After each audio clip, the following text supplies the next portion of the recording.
ఓం నమ శివాయ. మల్లికార్జునుని జ్యోతిర్లింగం చూడడానికి మేము ఇచ్చాపురం స్టేషన్ నుండి మార్కాపురం వరకు రైల్లో ప్రయాణించి ఈ స్టేషన్ నుండి శ్రీశైలం 80 కిలోమీటర్లు ఉండటం వల్ల బస్ స్టాండ్కి చేరుకున్నాం.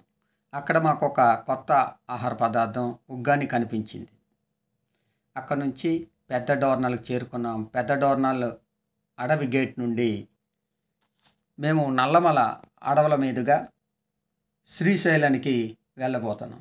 ఈ నల్లమల ఘాట్ రోడ్లో 50 కిలోమీటర్లు ప్రయాణించిన తర్వాత శ్రీశైలం చేరుకొని బస్టాండ్కు దగ్గరే గల నీలం సంజీవ్ రెడ్డి కుల సత్రంలో మేము ఒక రూమ్ తీసుకున్నాం.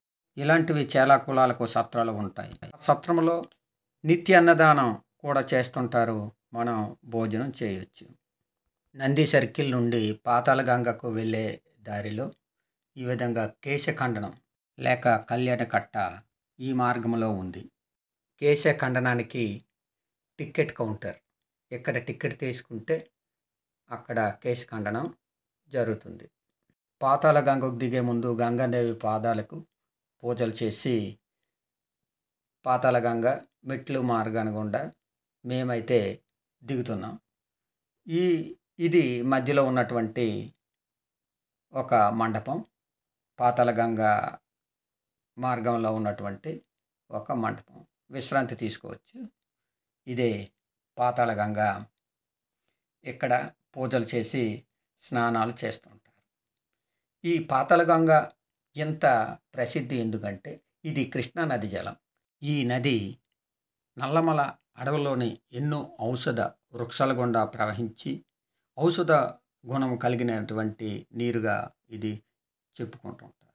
అందుకే ఇది మహాపుణ్య స్నానం. ఇక్కడ బోట్ రైడింగ్ కూడా ఉంది. ఎవరైనా బోట్ ఎక్కి ఈ పాతాళగంగలో తిరగాలంటే పిల్లలకు 50 రూపాయలు, పెద్దవాళ్ళకు 100 రూపాయలుగా చెప్తున్నారు. చాలామంది ఇక్కడ స్నానాలు చేస్తున్నారు. ఈ స్నానం ఒక మహా పుణ్య స్నానంగా ప్రతి ఒక్కరూ భావిస్తారు. ఇదే ఆ పాతాళగంగ స్నానం. మేమైతే మెట్లు మార్గం గుండా దిగి ఈ రోప్వే గుండా తిరిగి పైకి వెళ్ళాం. ఎందుకంటే పైకి వెళ్ళాలంటే కష్టం. టికెట్ ఛార్జ్ మాత్రం 60 రూపాయలు. ఈ రోప్వే నుండి పాతాళగంగ యొక్క అందాలు, ఆ కొండ, ఆ పరిసర ప్రాంతాలు చూస్తున్నారు కదా. మరికొద్ది డబ్బాలు వెళ్ళాయి. ఈ విధంగా మేము వచ్చేటప్పుడు రోప్వే కూడా ఉంది. అదే కాకుండా ఈ కింద ఉన్న రోడ్డు ఉంది కదా, ఈ రోడ్డు మార్గాన ఆటోలు కూడా మనం వెళ్ళొచ్చు పైకి. ఆ సదుపాయం కూడా కలదు. అదే స్టేషన్, రోప్వే యొక్క స్టేషన్. ఈ స్టేషన్లో దిగి మనం ఈ విధంగా బయటికి మళ్ళీ తిరిగి వెళ్ళవచ్చు.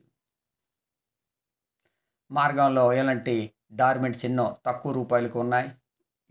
ఫోటోలు తీసుకోవచ్చు. ఎన్నో దుకాణాలు ఉన్నాయి, కొనుక్కోవచ్చు. తిరిగి మేము నంది సర్కిల్ చేరుకున్నాం. ఈ సర్కిల్ నుండి మనం సాక్షి గణపతికి కానీ శిఖరానికి కానీ ఎక్కడికైనా ఆటోలు పొందవచ్చును. గోబీ రైస్ ఇది మాకు కొత్త ఆహార పదార్థం పార్సల్ తీసుకున్నాం. తర్వాత మేము సాక్షి గణపతి దేవాలయానికి చేరుకున్నాం.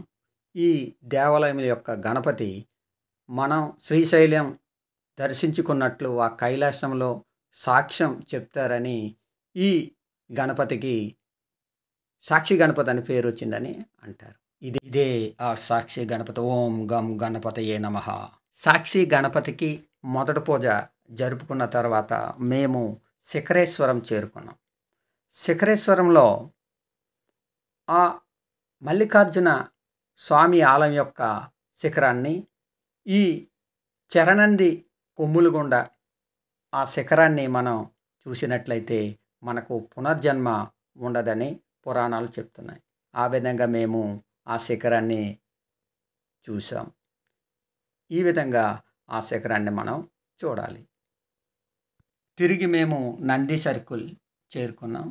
ఈ నంది సర్కిల్ దగ్గర శ్రీశైలం వారి సిఆర్ఓ ఆఫీస్ ఉంది. ఈ సిఆర్ఓ ఆఫీస్కి వెళ్ళి ఏవైనా రూములు ఖాళీ ఉంటే మనము ఇక్కడ కూడా రూములు మనం పొందవచ్చు. నంది సర్కిల్ నుండి మనం శ్రీశైలం తూర్పు గోపురానికి వెళ్ళే మార్గం ఇది. ఈ మార్గం గుండా మనం నడిచే వెళ్ళాలి. ఎటువంటి వాహనాలకు ఇటు నుంచి ప్రవేశం లేదు. హాయిగా నడిచి వెళ్ళవచ్చు కూడా. ఇదే గంగాధర మండపం. ఇక్కడ టెంకాయలు కొడతారు.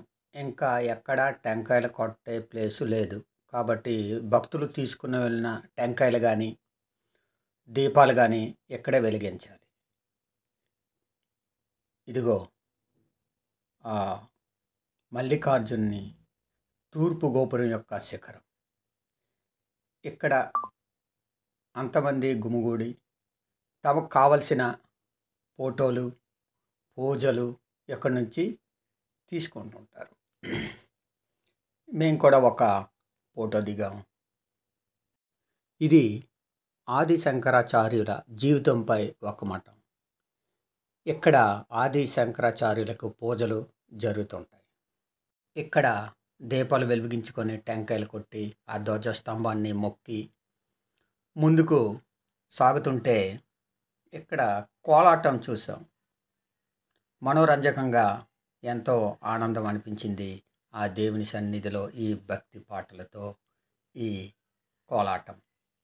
మేము దర్శనానికై ముందుకు పోతుంటే మేము ముందుగానే ఆన్లైన్లో 300 రూపాయల శేఖర్ దర్శనకై టికెట్ బుక్ చేసుకున్నాము. అందుకే ముందుకు కొనసాగిపోతుంటే ఫస్ట్ మాకు ఉచిత దర్శనం స్థానం చూసాం. ఇదే ఉచిత దర్శన ప్లేస్. తర్వాత డబ్బులు చెల్లిస్తూ దర్శనం చేసే వాళ్ళకి ఇదే మార్గం. ఇక్కడికి వెళ్ళగానే మనకు చెప్పుల స్టాండ్ ఎదురుపడుతుంది. అక్కడ మనం చెప్పులు ఉంచుకోవాలి. తర్వాత ఎదురుగా బ్యాగులు, మొబైల్లో ఉంచుకోవడానికి ప్లేస్ ఉంది. అక్కడ మనం అన్ని వస్తువులు భద్రపరిచిన తర్వాత మేము మా 300 రూపాయల శీఘ్ర దర్శనం క్యూ లైన్లోనికి వెళ్ళాం. మా ఆధార్ కార్డు ప్రూఫ్ చూసి లోనికి విడిచిపెట్టారు. కొంత సమయం కాంప్లెక్స్లో కూర్చున్న తర్వాత ఆ మల్లికార్జున స్వామి దర్శనం లభించింది. మేము ధన్యులమయ్యాం. తర్వాత ఈ పడమటి గోపురం గుండా బయటికి వచ్చాం. వచ్చిన తర్వాత ఆ భ్రమరాంబదేవి శిఖరాన్ని బయట నుండి చూసాం. మీరు కూడా చూడండి. ఇదే ఆ భ్రమరాంబికాదేవి. భ్రమరాంబిక అమ్మవారు అష్టదశ మహాశక్తి పీఠాలలో ఒక పీఠం ఈ శ్రీశైలంలోనిది. సతీదేవి యొక్క మెడభాగం ఎక్కడ పడిందని, ఈ శక్తిపీఠం వెలిసిందని పురాణాలు చెబుతున్నాయి. ఇది ఉత్తర ద్వారం. శివాజీ మహారాజుచే నిర్మించబడిన గోపురంగా చెప్పుకుంటున్నారు. అయితే ఇక్కడ మల్లికార్జున స్వామి యొక్క లింగం 12 జ్యోతిర్లింగాలలో ఒక జ్యోతిర్లింగంగా పురాణాలు చెప్తున్నాయి. ఇక్కడ నుంచి బయటికి వెళ్తుండగా లడ్డు కౌంటరు మాకు కనిపించింది. అక్కడ మేము లడ్డు ప్రసాదాలు కొన్నాం. ఇదే ఆ లడ్డు కౌంటర్. ఒక లడ్డు 20 రూపాయలు, పులిహార 10 రూపాయలు.